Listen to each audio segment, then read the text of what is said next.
Welcome to Milesh and Sadie Property Talks, the podcast where we explore property, design, and the decisions that shape successful projects. I'm Milesh, property developer, strategic advisor, and founder of The Property Edge, helping investors, developers, and business owners make better property decisions. And I'm Sadie, an interior designer, helping create homes and developments that people genuinely want to live, buy, and stay in. So today's episode is called The Property Market Has Changed. Have you?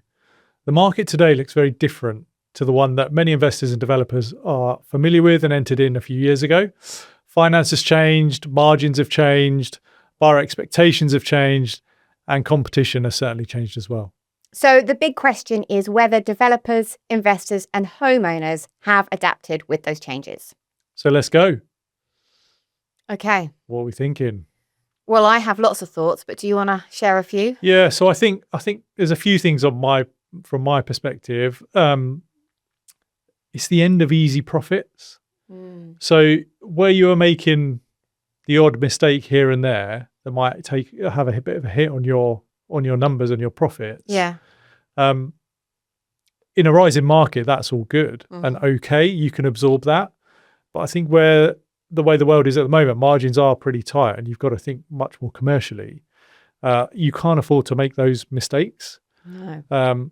You've got to know the deals that you're walking into, so you can't just do a deal because you've done that type of deal before. You really need to analyze it that little bit more. Yeah. And ultimately, better decision making is critical more today than ever before. That is really tricky if you are new to this. Yes. Because you have not got the strategies, you've not understood the business of it.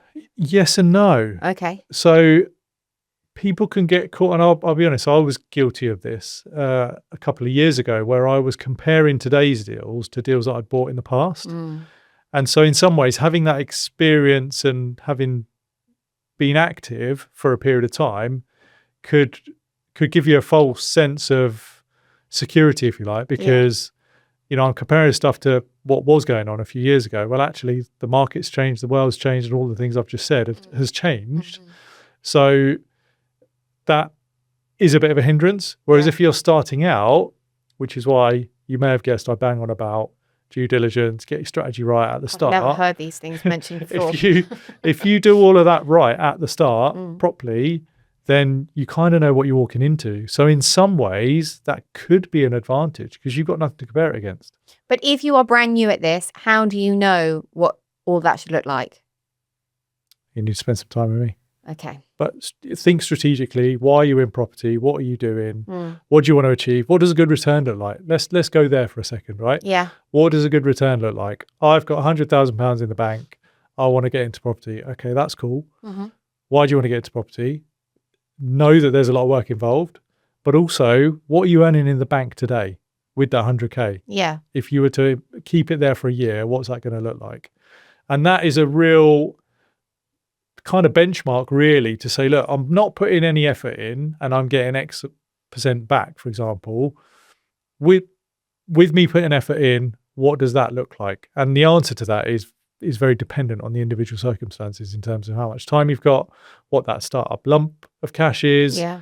And then that will help you to formulate what good looks like. Okay. And it may be that you'll be looking for deals that are giving a lower return than what I might be looking at, or vice versa. But that's okay. So this is why it's really individual, really important for you to understand what it is you want to achieve from it before moving forward. And you do need to spend quite a lot of time in the research phase. 100%. It's quite easy to go, oh, I've got some money, I just want to go out and buy something. Yeah. But like you say, the market is not forgiving. And that is the danger today more than ever before. Yeah. Like I said, the things I said earlier, right? The end of easy profits, if you like.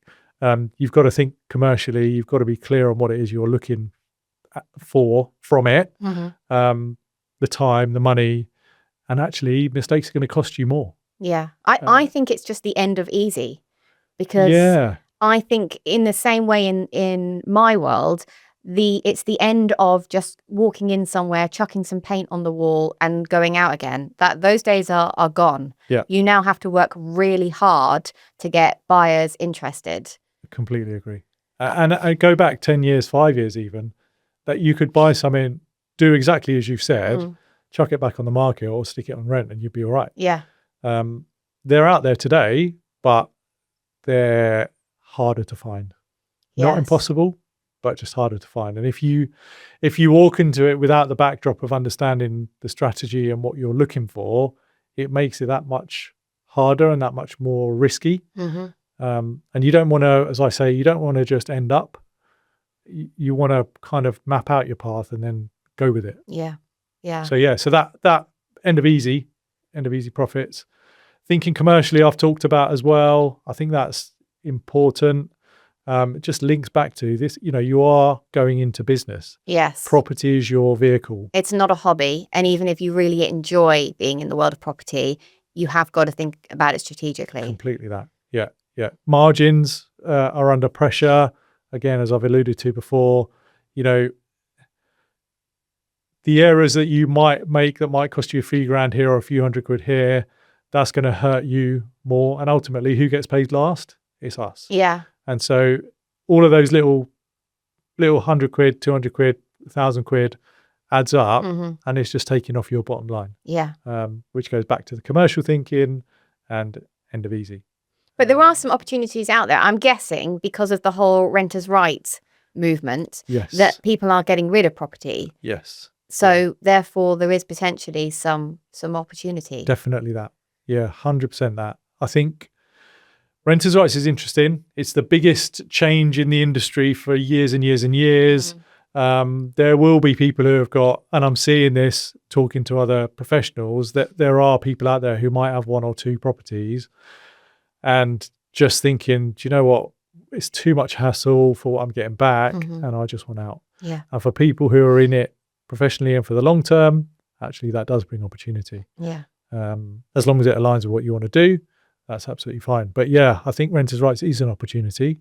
It's just about seeking them out and managing vendors' expectations when it comes to price. So that is key.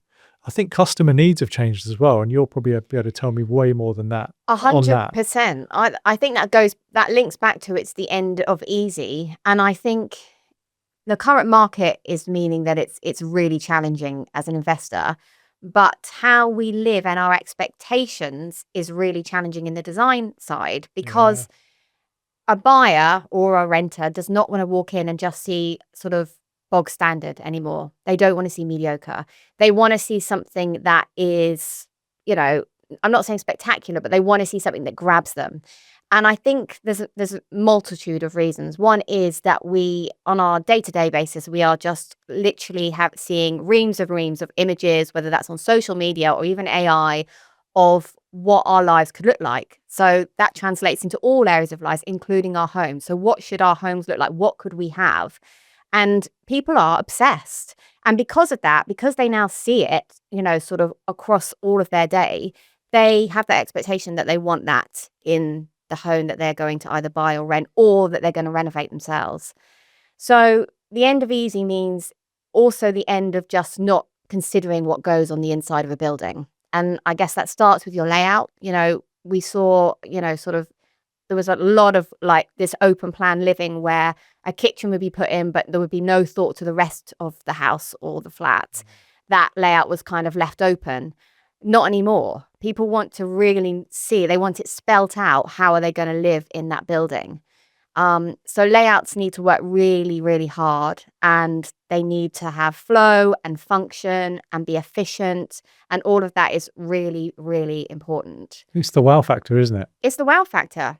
And I also think our lives have never been more complicated in history. We, as most of us, we work full time, we juggle family life or whatever.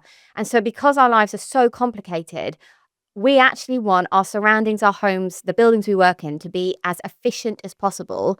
Or if they're not being as efficient as possible, they want to be as enjoyable as possible, so that the time that we have off, we get to really maximize the enjoyment. And that is what the surrounding of our home is to us. So here's an interesting question then. So more and more people are working from home. Yes. How do you juggle that, having somewhere functional that's going to enable you to work in the same space, house, as you want enjoyment? I think it really depends on the size of property, position of property, demographic of who is going to buy, rent that property. If you're in a small, duplex or flat, then it's carving out somewhere whether it's like a hidden away office within like a kitchen or a lounge, or somewhere where you can open it up. It's all spelt out, like this is where you could work for, so people can clearly visualize that they've got an area to work, and then it folds back away. In the larger homes where your demographic is a family, the adult wants to be able to completely move away from that. So therefore you need to be carving out spaces that become the home office.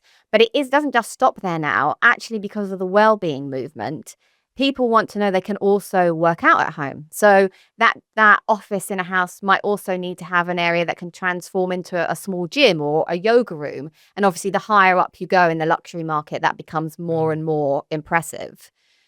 And then that translates into kitchens and storage, because suddenly, like, the hidden appliance cupboard is massive because everybody is using their NutriBullets or, those fancy oven things or whatever. Air fryers, exactly. And they all want them at ease but hidden away.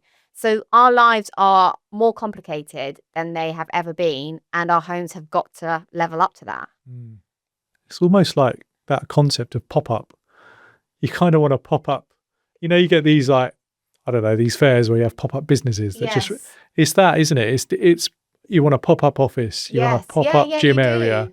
But equally, you want everything and then you want it all quiet away and shut away so you can't see it. It's more of a challenge. Yeah, it's more, obviously, the larger the property, that's easier because you sort of end up with separate rooms and spaces. But it's more of a challenge in the smaller properties. And obviously, there's budgets to be considered and all of that. But we are in a market where you have to work really hard to get that sale or that rent. And there's certain places where it really, it drives it more. So I think it's understanding, like we always say, it's understanding, if you're an investor, the demographic, the area, what do people expect, and the level that you're trying to sell or rent that property at. That is what you need to work out. And then you need to sort of look back at what does that level, therefore, what are people expecting at that level? If you are renovating, you need to ask yourself these questions as yourself enjoying the home, but also if you then think we're going to sell it in 5 years' time, again, what are the expectations for people that are going to buy? And that understanding the customer is one of my points as well. It's so critical to know who you're selling to, what problems are you solving them by them walking into that house or flat, right? 100%. Because that is what you're there for, is to solve the problems, to make it easy for them to just turn up with their suitcase and walk in with everything there. And then you need to build to that demand. Yes, you do. So working with someone like yourself to understand that, do the research on who's likely to buy and who are we targeting. Yes. And it can be really overwhelming because, all you need to do is spend half an hour on Instagram and you're suddenly seeing reel after reel and you think, I'll put all of this into the property. But it's understanding that. It's understanding the demographic. It's understanding the budget allowance that you've got, and then actually working out where are you going to spend and where are you not. And that's the skill, because you can really just get overwhelmed, suddenly spend way more than you needed to. And like you say, all your profits are gone. Yeah. And you can't afford to think that way because it's going to impact your overall margin. Yeah, 100%. And so it is just putting that thought into it and engaging with professionals really early doors to try and understand. So before, when I was doing cookie cutter approach with HMOs up north, you kind of did one and then you're like, okay, I know what I'm doing for a refurb. I know what it's going to cost me to refurb it when you're doing your early numbers before you're offering. Yeah.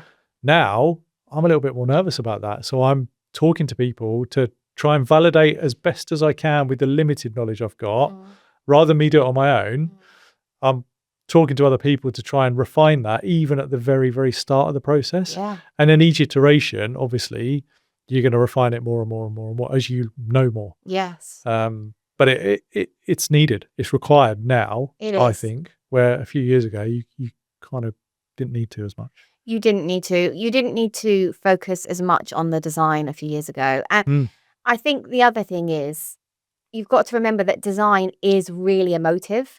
So actually, although it's a business of property we're talking about, when someone walks into that property to decide if they're going to buy or rent it, it's an emotional reaction as well. So the better it looks, the more it speaks to that demographic of who you're trying to target, the more they're going to go. They might go, oh, do you know what? It's a little bit past our budget, but I really want it. Oh God, this really is amazing. Like I can so see myself living here. And that's the emotional pull you're trying to work on as well. Yeah. Wow is just normal now, isn't it? Wow is normal. Right? You actually need to do better than wow. I don't even know what better than wow is, but you need to. Yeah, can do some homework and come back on that. I will. Thank you. That's the next episode.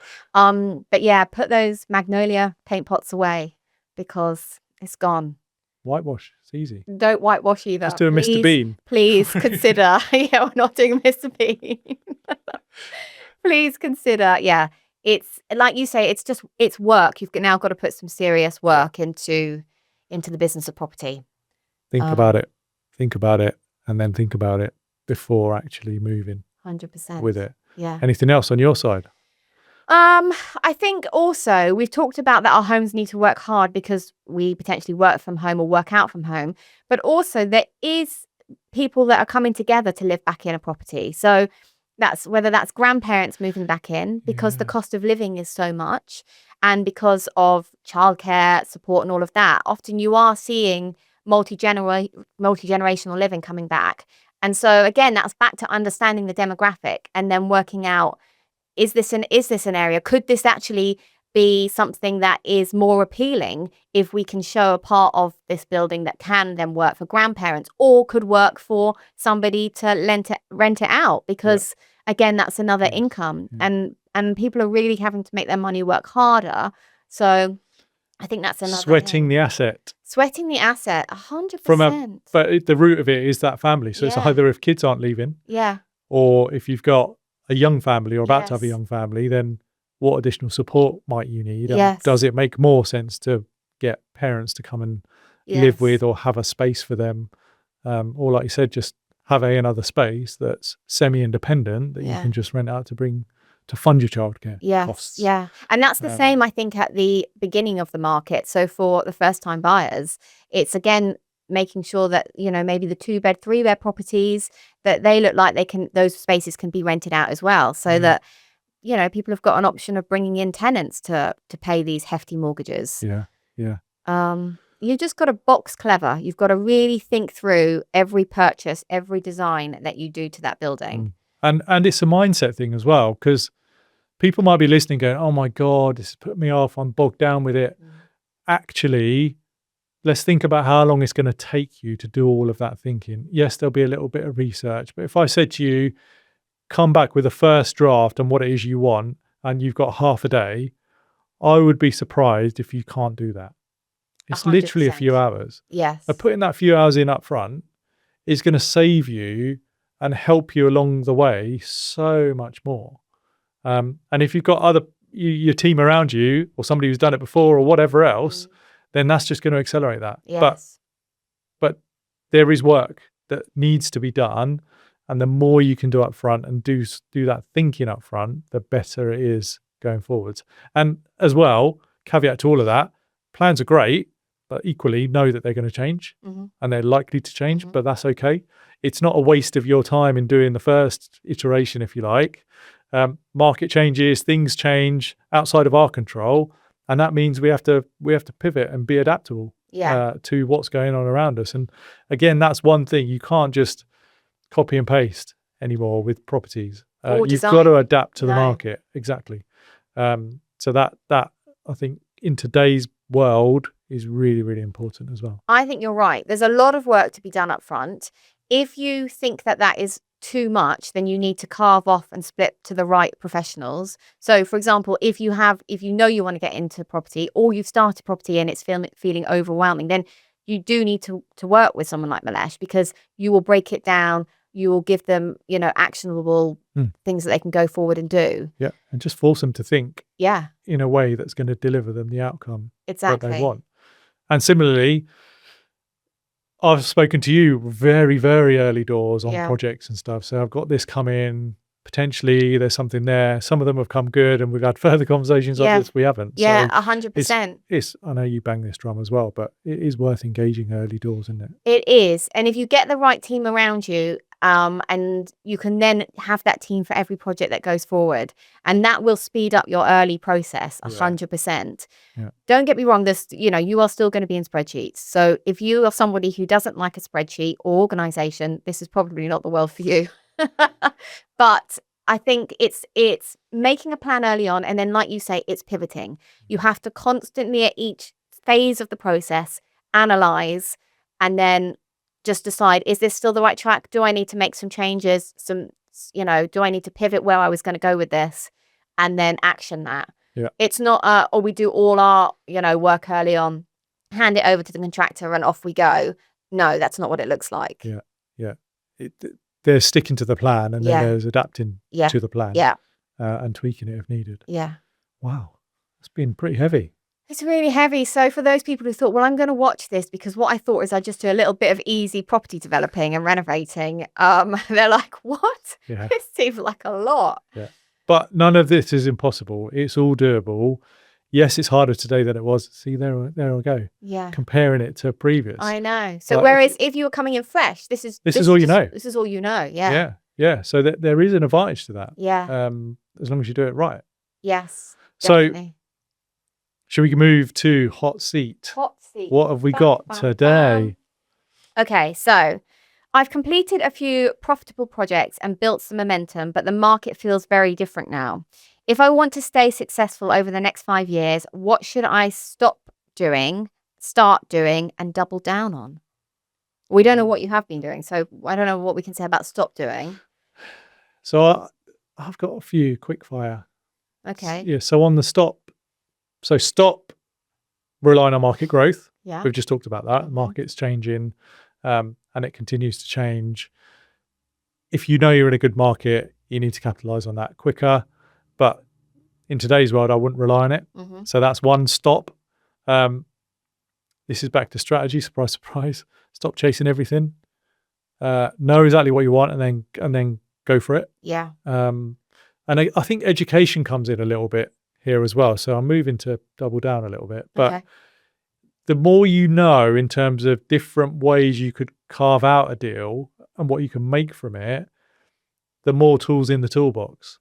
So when opportunities do come to you, as long as they align with your overall kind of goal, you can look at that property and go, okay, what are my options here? And the more knowledge you have on those options, the better you'll be able to assess that. Yeah, I understand. Does that make sense? Yes, yes. Yeah, so stop chasing every opportunity. Yeah. Stop thinking it's easy. Yes, I would totally agree with that, stop. For me, it is stop thinking that design is just a small part of the property business. It's a massive part. Start research, understand what, it's a little bit like you're saying stopping, you have to work out where you're going to go. You have to work out who this property is going to appeal to.